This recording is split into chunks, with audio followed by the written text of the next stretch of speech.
So just really quick before we get into the video here, there is a sale going on Steam for Generation Zero. So if any of you guys haven't picked it up, head on over to Steam, pick it up for a very budget price, and get more than your money's worth out of this game.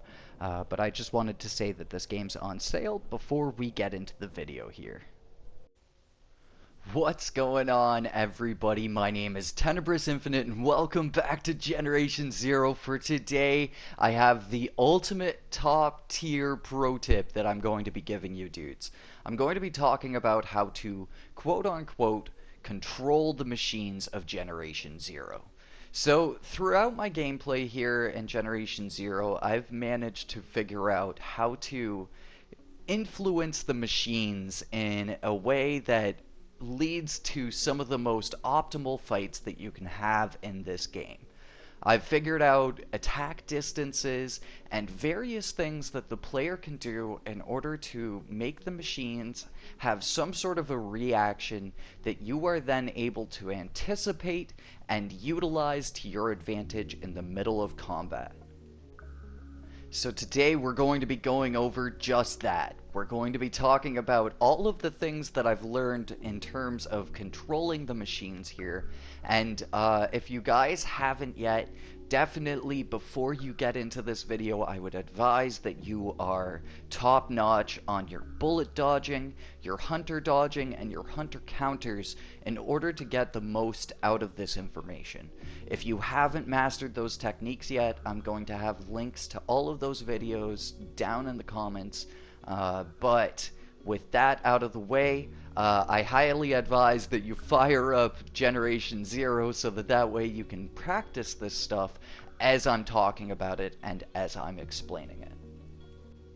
So in order to kind of make sense of this all, I have separated the two forms of control into two categories. The first one being influential control, and the second one being reactive control. Influential control is when you remove a weapon or do something in particular in order to make the machine have some sort of a reaction in order for you to anticipate it and then be able to use that against the machine in the middle of combat.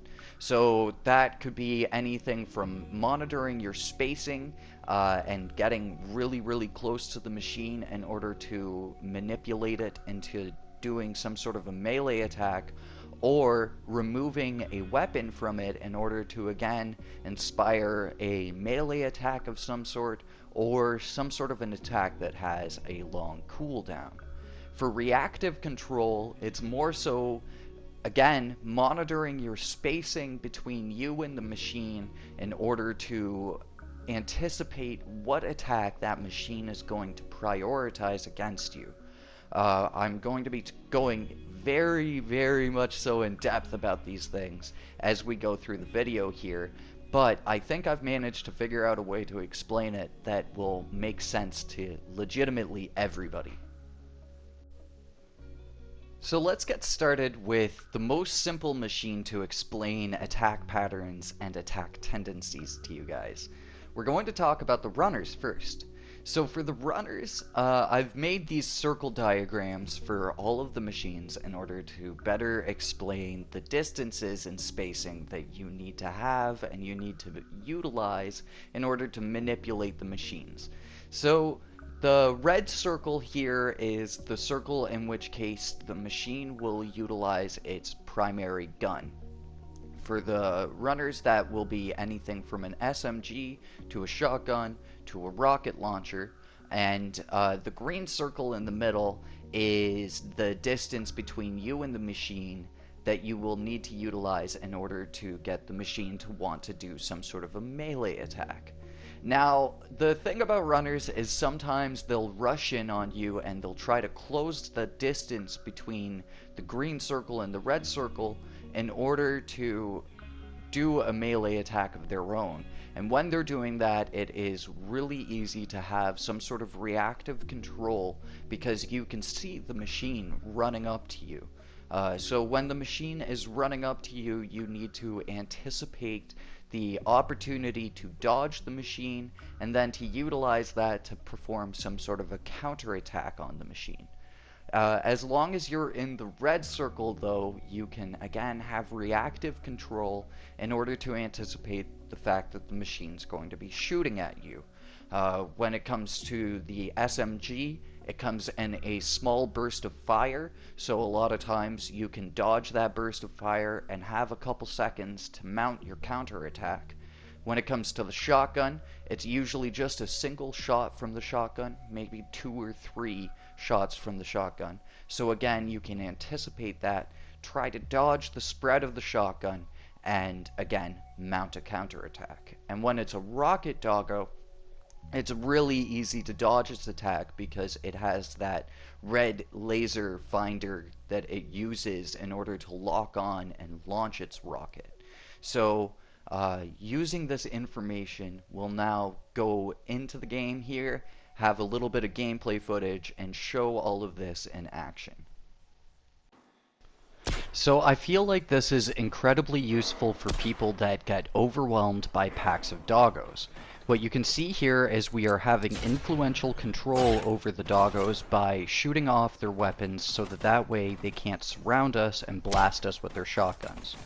Removing their shotguns means that they're going to be running up to us and trying to do their melee attack, which means that we can kind of kite them around and really easily manipulate their location to set up situations where we can shoot their gas tank really easy and take an incredibly minimal amount of damage.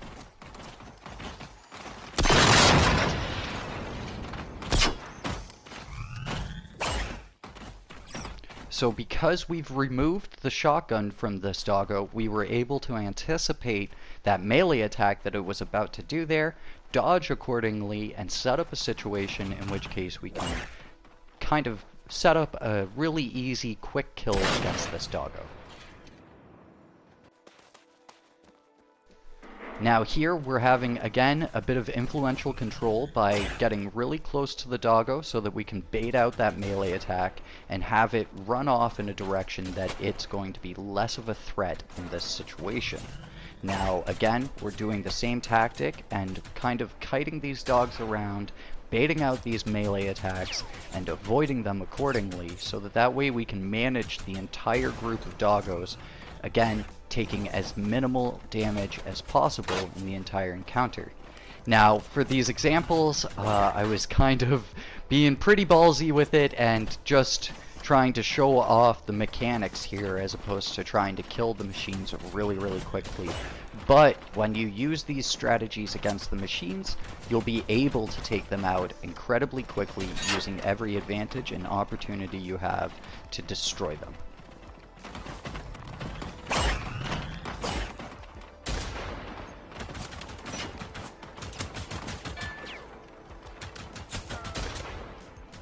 Now, leaving the guns on these doggos, but again, monitoring that spacing, I'm able to anticipate a lot of the gunfire coming my way, and I'm able to avoid and dodge most of it.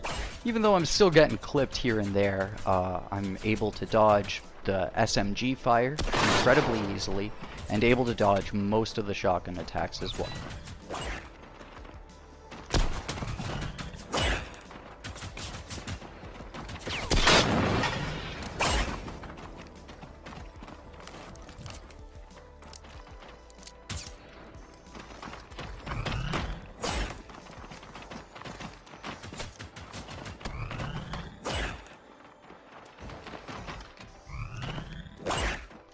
Ever since the developers tightened up the hitbox on melee attacks, it's now become incredibly viable to dodge and avoid melee attacks.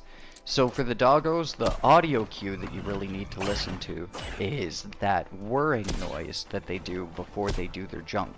And as long as you hear that whirring noise beforehand, you're able to dodge it really easily.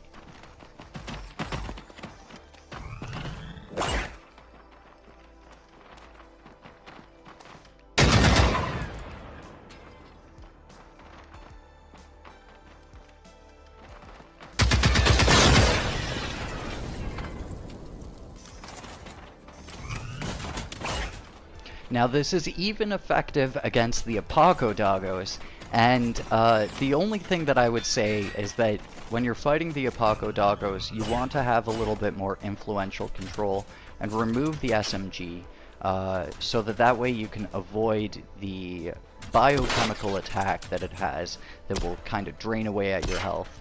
But even still, using spacing and using influential control and reactive control, you'll be able to dodge the attacks for the most part and get out of the situation with as minimal damage as possible, while also maximizing the amount of damage and opportunities you have to destroy the doggos in the process.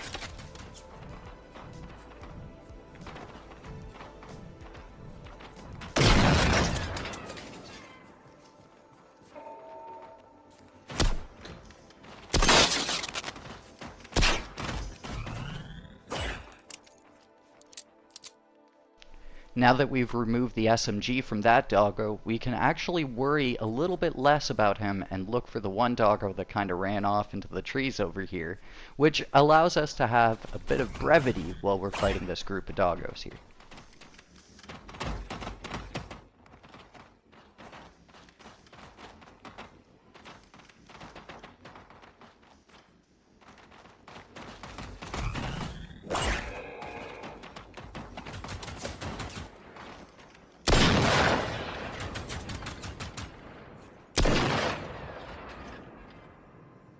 So for the hunters come in two varieties. The first variety being a hunter without a shoulder-mounted unit, and the second variety being a hunter with a shoulder-mounted unit. Now, the Apocalypse hunters kind of do their own thing, so we'll talk about that separately in a little bit. But first of all, let's talk about the hunters without a shoulder-mounted unit. So the red circle is the circle in which case they're going to be shooting their machine gun or flechette shotgun at you, and that is where you can have some slight reactive control in order to dodge the machine gun fire, which again comes out in a bit of a burst fire of 6 to 8 shots usually. And then for the flechette shotgun, it's usually just a single shot from the flechette before it needs to load its next round. And the green circle is actually a lot bigger than the green circle for the runners, which is the melee circle, because the hunters have this kind of jumping, lunging melee attack.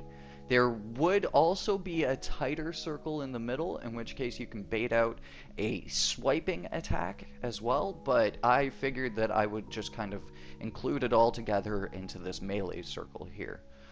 Which melee attack you decide to bait out is kind of situational and up to your own preference for which one you can dodge effectively. Now for the hunters with the shoulder-mounted unit, we've got a red circle, a blue circle, and a green circle. Now the red circle this time actually signifies the distance it will use its shoulder-mounted unit. So it will use its shoulder-mounted unit at a much further distance than it will with its machine gun, and at probably 2 to 3 times the amount of distance that it will use its melee attack. So the red circle is the circle in which case you'll have to anticipate and have reactive control to the hunter's shoulder-mounted unit. The blue circle is where you'll have to have reactive control to the hunter's machine gun unit or flechette shotgun. And the green circle is the circle in which case it will again attempt to do that melee attack so that you can bait it out and pull off those super slick hunter counters.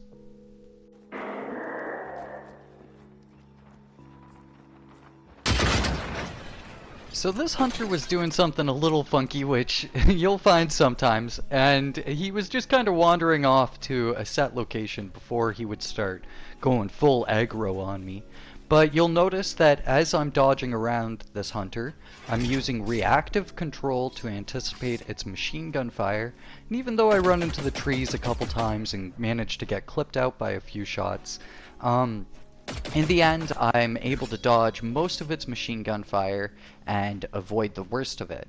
Again, also having influential control by kind of coming into that melee range so that way I can get him to do both the swiping attack by getting really up close and personal, and getting him to do that lunging attack by getting within the set distance that he finds it applicable to use that kind of jumping lunging attack.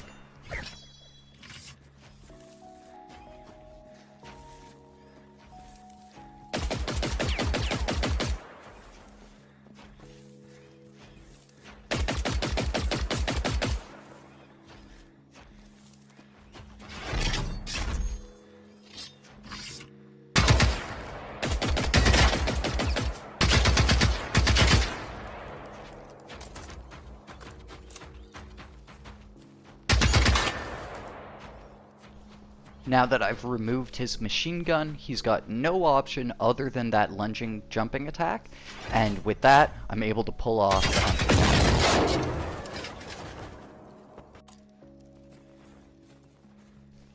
Now for the military hunters, again, they have the shoulder-mounted smoke bomb that they can launch.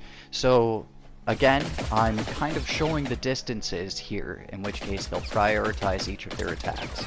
Standing within this distance, I was able to get them to primarily use their machine gun fire, and I was also able to get close enough to that other hunter in order to get him to use his melee attack, so that way I could avoid it, and kind of focus on the other hunter and remove both of their tick pods rather easily. Now, at this point, I decided to stand a lot further back to show that all they're going to use here is their shoulder-mounted unit. They aren't ever going to fire their machine guns at me, so I'm able to anticipate and dodge the shoulder gas mount, and then use that kind of reactive control to set up a more optimal situation in the middle of this fight.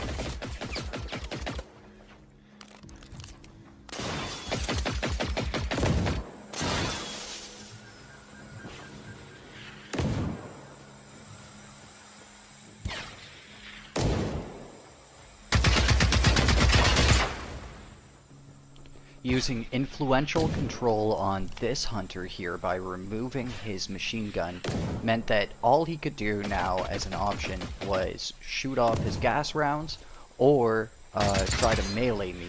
So that was one hunter less that I had to worry about in this fight, which again is only to your benefit when you're fighting multiple opponents, making sure that you're decomplicating the situation for yourself as much as possible.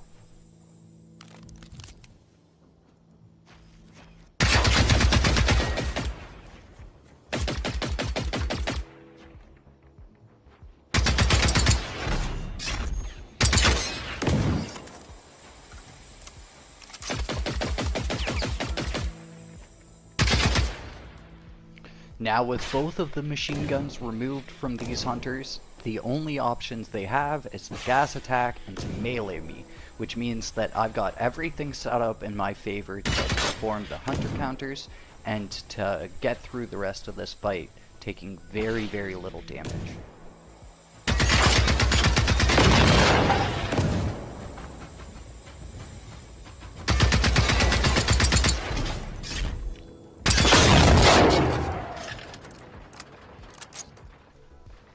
So one thing to pay attention to is the ready to fire pose that the hunter is pulling off here. So that ready to fire pose, every single version of hunter will use, whether or not they've got a machine gun, a flechette shotgun, or a flamethrower. And that ready to fire pose is actually a great visual tell when they're about to shoot their gun. And essentially you can use that to anticipate the gunshot before it actually happens, and use that to further assist you in dodging their attacks.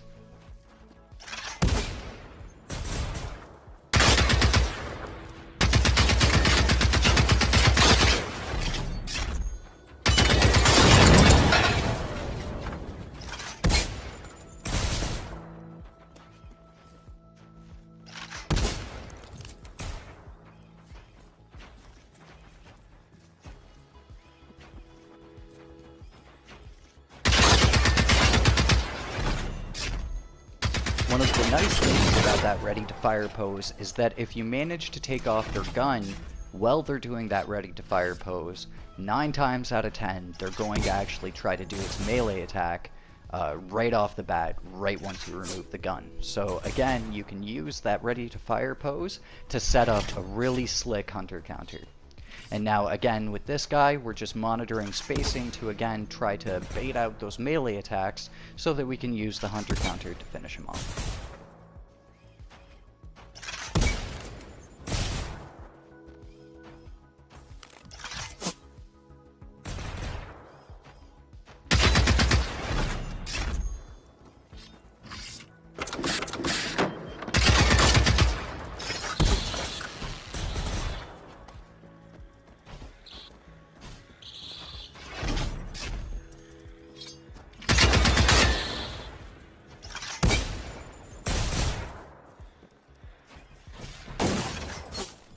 And again, just showing you guys how predictable this all can be by just simply running around him here and letting him pull off as many melee attacks as he wants. You guys probably are starting to notice the tells in these hunter attacks, since I've shown so much footage of it so far. And so, again, you can just use all of that to your advantage.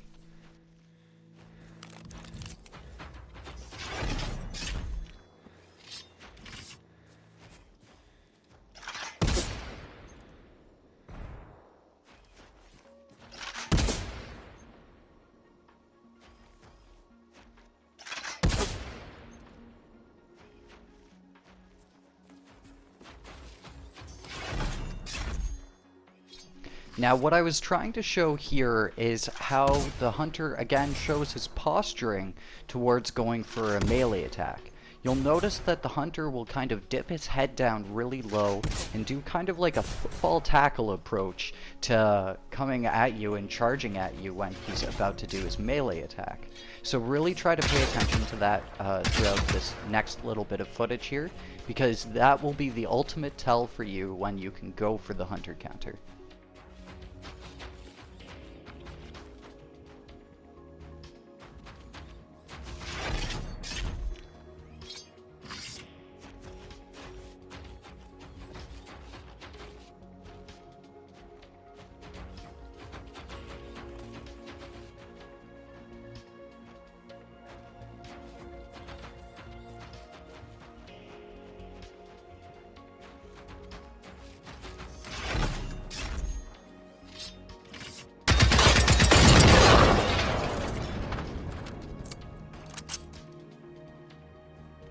Now last up, the Epochal Hunters. These guys are a serious pain in the ass, but honestly they're just as manageable as the rest of the hunters as long as you pay attention to the things on them that are the most deadly and threatening things, being the flamethrower and that shoulder-mounted mortar attack. So for the shoulder-mounted mortar, as I was saying, they use it kind of funnily in comparison to the other hunters, the military ones that use the gas shoulder mount. So these guys will use their shoulder mount at much closer distances and in a much more unpredictable way. I think that if we ever see friendly fire come to those hunter mortars, we'll potentially be able to use that against them with them using them at such close proximities to them. But one of the main things that you want to remove is the flamethrower, so that way you can set up the influential control for it to prioritize its melee attack. Now, it's going to do its melee attack far less than the other hunters will, because again, it will be using that mortar like absolutely crazy. But one of the benefits to the mortar is that if you take off the flamethrower and then aim for the mortar with the rest of your attacks, you can actually destroy the hunter just based off of those two components alone.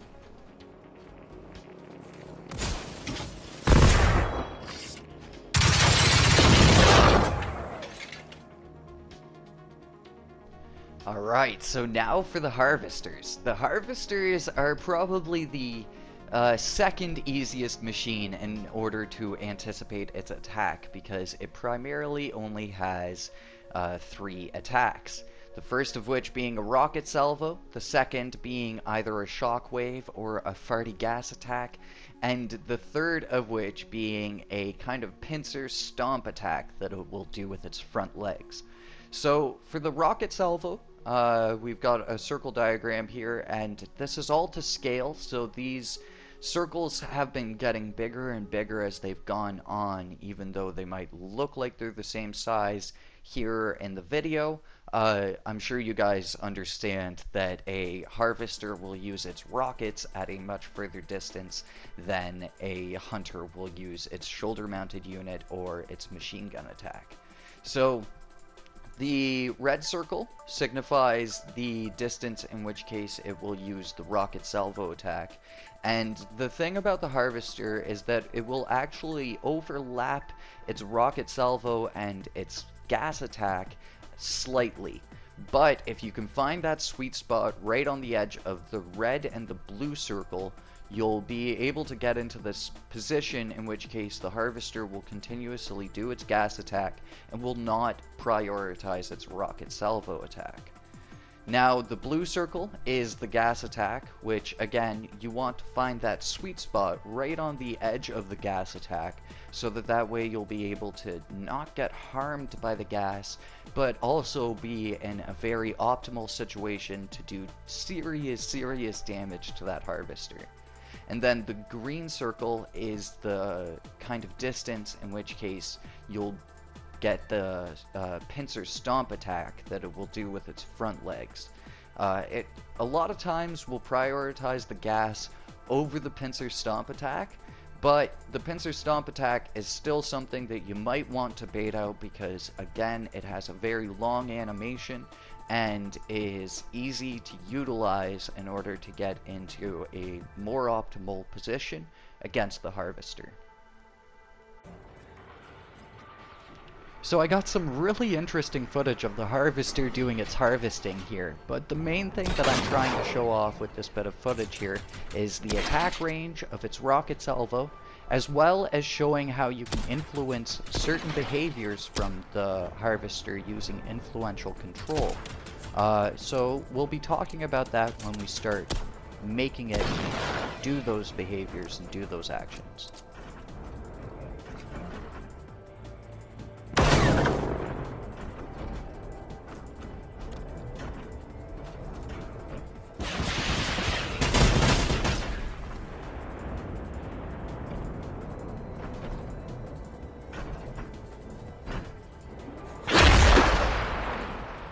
So, the Steady Feet perk is probably one of the best perks that you can get in the game because you'll never get knocked down by the flechettes or the shockwaves that the various enemies can do.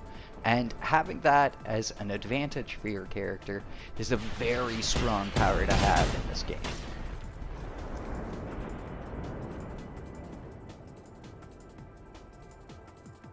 So at this distance, the only attack that the harvester can use against me is the rocket salvo. And so understanding that and being able to anticipate that with reactionary control, we're able to dodge the rocket salvos and minimize the amount of damage that the harvester can do to us in the long run. Now, this tank started getting mixed up in the whole thing, so we had to take care of him, but we'll be getting to tanks just after the harvesters here for how you can actually defeat these guys using influential control and reactionary control.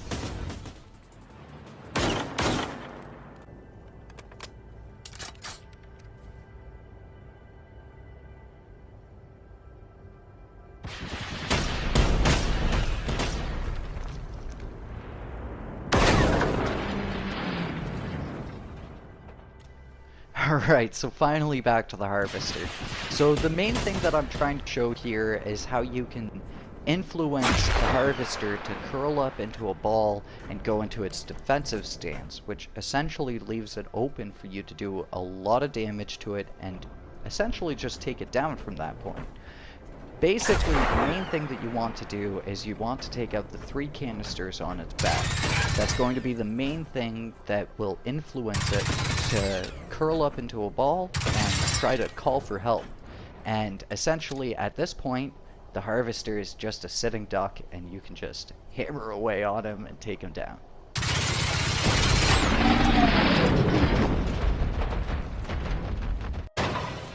Now, for the next harvester behavior that you can have influential control over is making the harvester actually try to run away and escape combat from you. And the main way you can do that is the exact same way that you influence it to go into its defensive stage. As you can see, I've got it in its defensive stage now.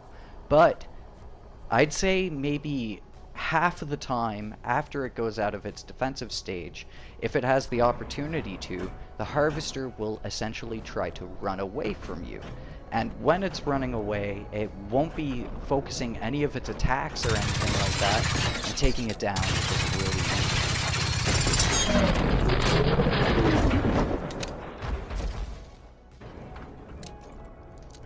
And here for this final clip, I am showing off how you can use influential control to get the harvester to try to do its kind of pincer stomp attack at you, and utilize that to get in behind the harvester to shoot any remaining fuel tanks, the battery cell, or the rockets sitting on its back.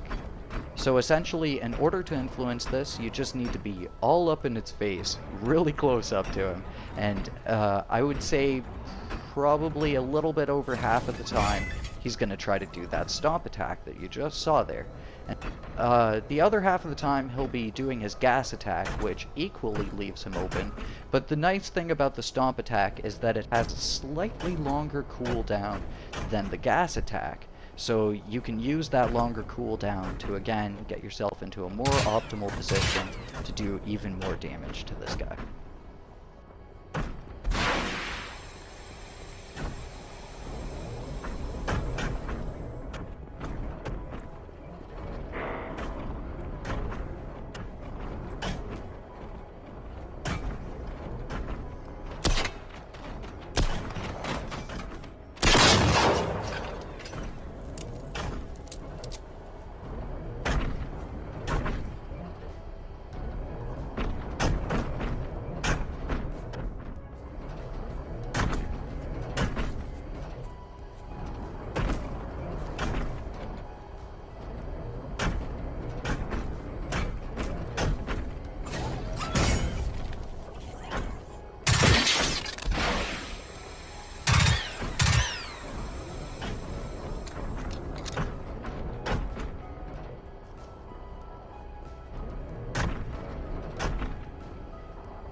Now you will want to give yourself a decent amount of space in between you and that stomp attack, because it does have a small shockwave around it that can do some pretty serious damage to you if you manage to let it clip you.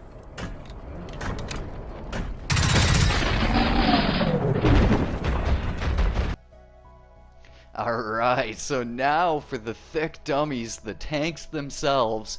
This is actually where I started to learn the whole reactive and influential control feature of this game. Whether or not it's an intended feature, I don't really know, but this is definitely a part of the game. And the tanks were where I started noticing it the most.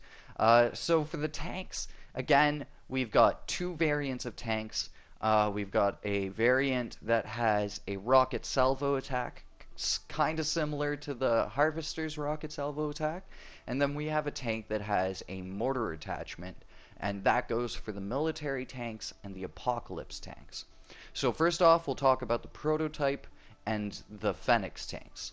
So the circle diagram that we have here signifies the red circle being the distance it will use the rocket salvo attack, the blue circle being the distance that it will utilize the machine gun attack, and the green circle being the distance that it will utilize its stomp attack and its gas attack.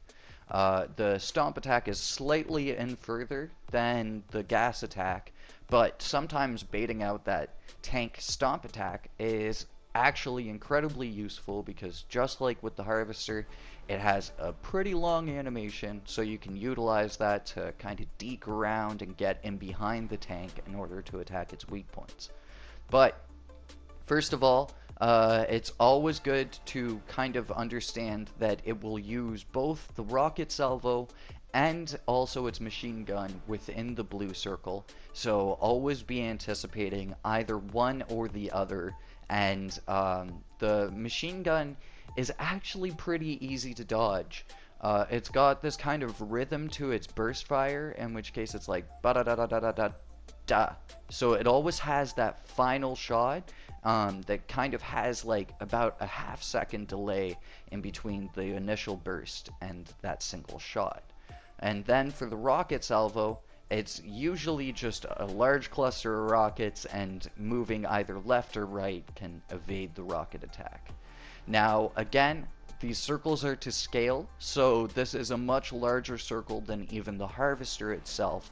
And the green circle, again, is that distance between you and the tank that you want to get to the edge of in order for the tank to prioritize a gas attack over any of its other attacks, and kind of get yourself into an optimal situation where the tank is continuously doing its gas attack.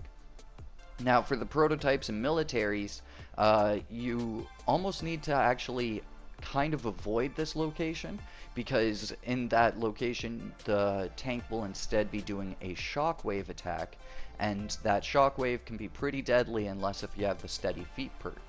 So again, you can kind of use that to have reactive control to the tank, and understand that as long as you're in the radius of the blue, you're going to be pretty okay, because it's primarily going to be using its machine gun and only situationally going to be using its rocket salvo or mortar. Now let's talk about the mortar ones, because there is a different circle diagram to go along with them. You'll notice that the red circle is much larger in comparison to the initial red circle for the rocket salvo. And that's because the tank will actually attempt to use the mortar at extreme distances. And sometimes it'll even try to use it at distances in which case the rocket or mortar doesn't even render into the world, which is pretty crazy. Depending on your hardware, I believe on PC the mortar rockets render a little bit better than on the console versions. So in that red area, you know that the tank is going to be using just its mortar, and you'll be able to use that to again have reactive control to the attack pattern that the tank is going to have. In the blue circle, the tank is going to primarily use its machine gun, but sometimes it will also use the mortar. But most of the time, I find when it comes to the military and Epochal tanks, they're going to be using that machine gun in that distance. Especially for the Epochal tanks, because they seem to not want to hit themselves with their kind of cluster bomb attack. And then in the green circle, that again is the sweet spot of either the military tank's shockwave attack or the Epochal tank's fire shockwave attack. So again, if you're going to be going for that green circle, make sure that you have the steady feet perk. So here I'm showing that if you are outside of the range that it's got for its rocket salvo, it actually will not attack you at all. And you can use this to optimize sniping tanks or attacking tanks from an extreme distance. But you can notice that as I step in just a little bit further here, the tank actually winds up shooting off a rocket salvo that it was saving up until I got within range. So here also I'm showing how long the cooldown is for that rocket salvo. It's a decent 5 seconds, so that's 5 seconds in which case you have an opportunity to try to close distance, or an opportunity to pick off some decent shots against the tank itself.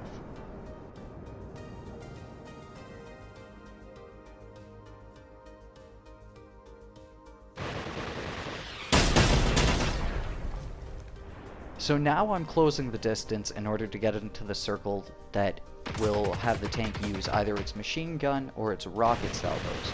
So again, you need to kind of anticipate either one or the other attack while you're within this kind of distance from the tank. But as I kind of close the distance even more, you'll notice that the tank will go solely just for its shockwave attack, and in the future, its Vardy gas attack. So, again, utilizing the understanding of spacing and distance between you and the tank will help you control the tank and get the tank to do what you want it to, so that way you can anticipate it, avoid or heal from whatever attack it's going to be doing, and also dish out a serious amount of damage yourself.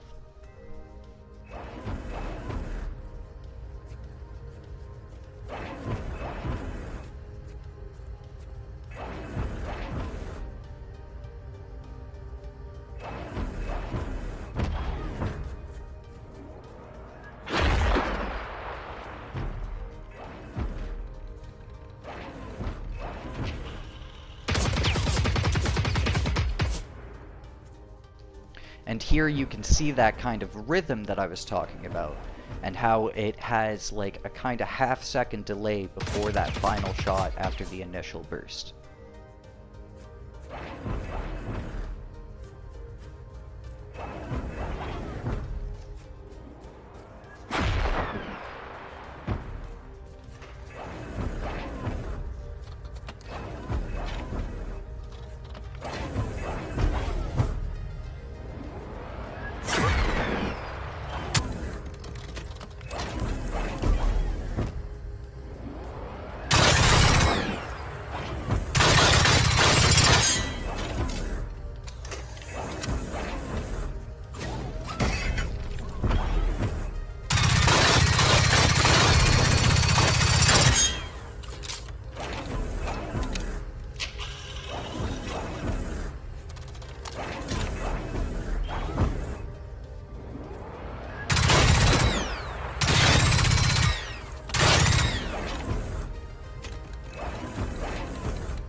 Now for the military tank, I was showing off here the extreme distance of its mortar, all the way to the point where the mortar rocket doesn't even render.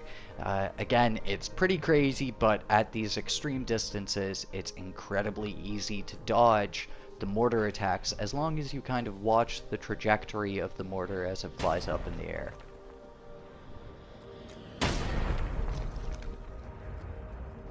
Right here you can hear it actually try to fire its mortar and fail.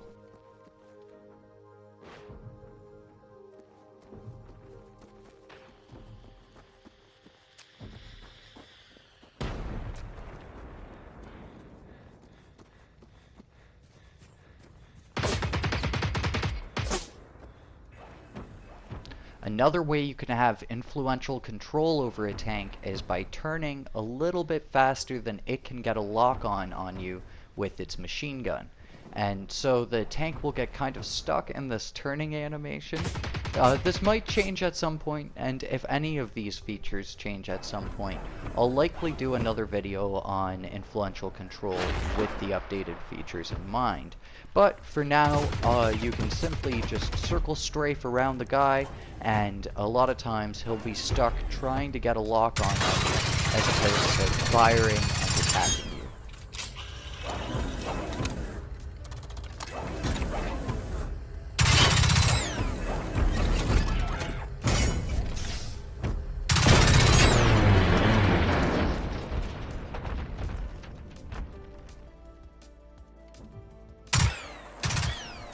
And again, just like with the prototype tank, you can stand at a distance where you're outside of the range of his rocket salvos, and the Phoenix tank will not attack you at all. But you'll notice as I close the distance between me and him, he then starts firing off immediately.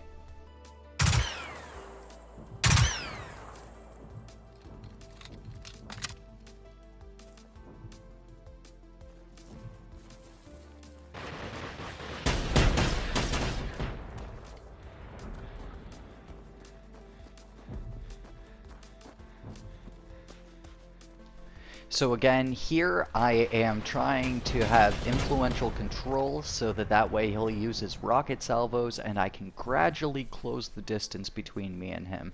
And that way I'll be able to get past that range of the machine gun and get into the range of his melee attack solely, so that way I can kind of get him stun locked and just farting away so that I can hammer away on him.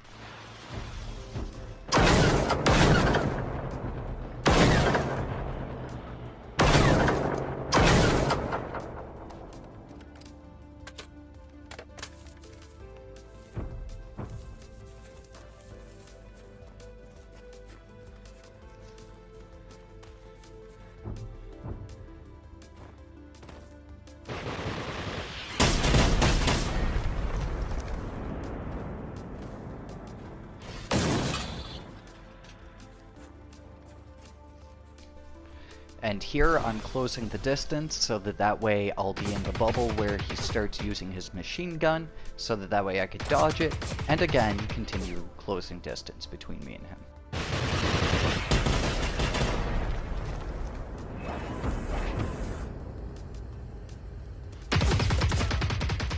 And right here, I'm intentionally standing right outside of the barrier of his gas attack so that I can show that he'll still do his machine gun attack, but the moment I get any closer, he immediately starts doing that gas attack.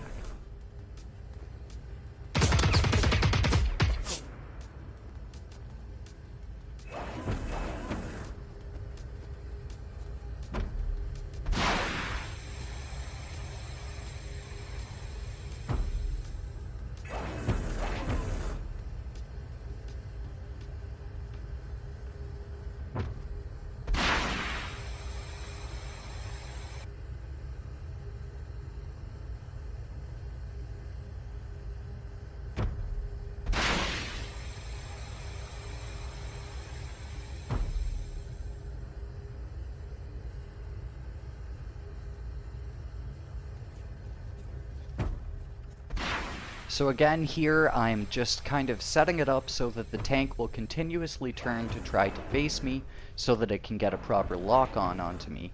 But in the end, as long as you're sprinting around and you're keeping your radius tight enough, the tank will not be able to lock onto you for a decent amount of time. Now, every once in a while, the tank will turn quick enough so that it will get enough of a lock on to do another farty gas attack. So, if that ever does happen, you can take the opportunity while he's doing his gas attack to, again, move in behind the tank to attack that fuel cell, the battery cell, and the cap on top of his head.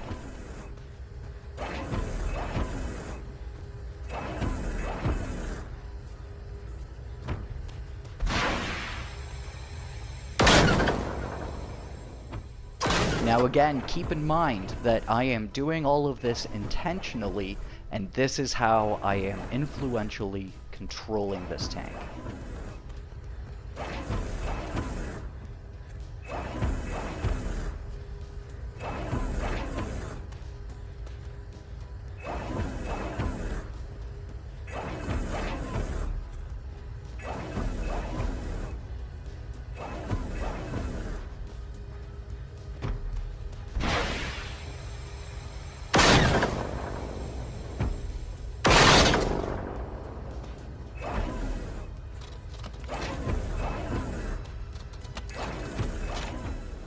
Now here, I kind of was being a little bit dumb, but I wound up getting stomped on because I was seeing how it would react to me circling in the opposite direction of him circling, doing just a little bit of research in the middle of filming this video, and it wound up biting me in the ass.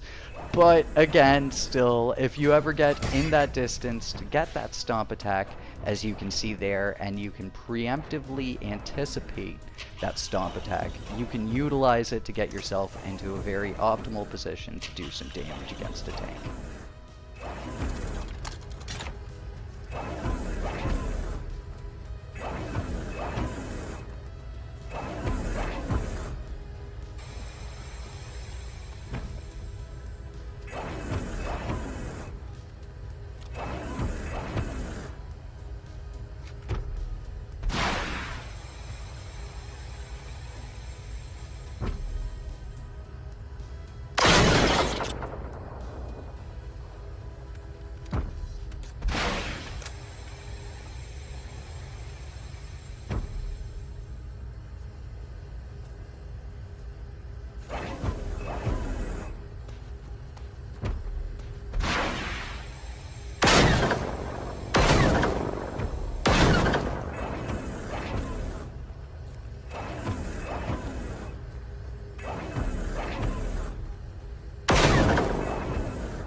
Now, last off for the Epochal tank. The Epochal tank, again, is similar to a military tank in the fact that it has a mortar attack, and that mortar attack goes for a really, really far radius around it. So when you keep that in mind, again, the radius for the machine gun is much tighter into the tank than the radius for the mortar, so you can avoid that machine gun fire by simply keeping your distance and keeping some healthy spacing between you and the tank. But when you do start to close the distance, it's really good to remember that machine gun because it is freaking deadly from these guys and will be the thing that does the most damage to you usually in the middle of a fight.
Here I'm standing in the radius of the machine gun, kind of intentionally, just to show that you can dodge it.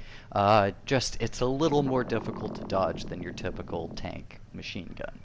Now, the next thing I'm doing here is I'm standing in the radius where he'll do his fire shockwave attack. Because something that I found out just recently that I've told you guys in previous videos is that you're able to heal kind of at an optimal time from that fire shockwave attack to immediately negate the fire damage that it'll do to you. So that way you can kind of stand at the sweet spot here where the tank's going to be doing its fire wave attack.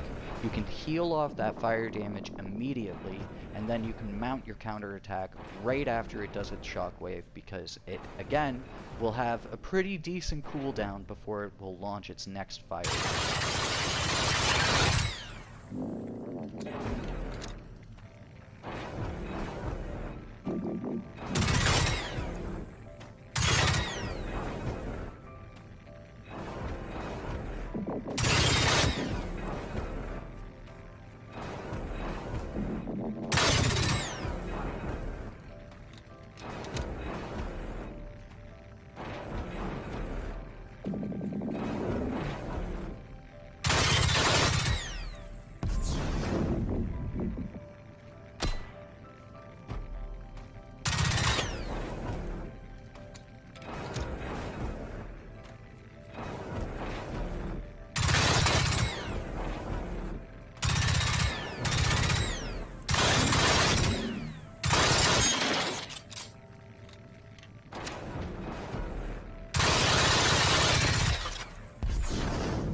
Once you've come to grips with timing out those heals, in the end, Epochal tanks really are not that threatening except for at that machine gun distance. So, again, you know, just keep in mind health optimization and turn locking the tanks and, again, closing distance so that way you can use your influential control to make sure that the tank is constantly doing its melee attack, and fighting the Epochal tanks is really actually exciting. Oh my dudes, this video has been a massive effort. It's taken me probably somewhere close to 4 days to put this video together, and I just really hope that this video was informative for you dudes, and that you were able to learn a lot about how I avoid damage from the tanks, how I managed to get these really incredibly optimal fights, and I really hope that it will help you guys in the long run as well. If you manage to make it to this point, comment "my dude" in the comments down below, because I'd really like to see how many of you all actually sit through this and manage to soak up every bit of information that I've given out throughout this really long video here. But, thank you so much for watching. You're absolute legend for making it to this point. But for now, I've been Tenebris. You've been awesome, and I will catch you guys on the next one. We've got a new update coming very, very soon, so stay tuned for that. But yeah, see you guys then. Peace.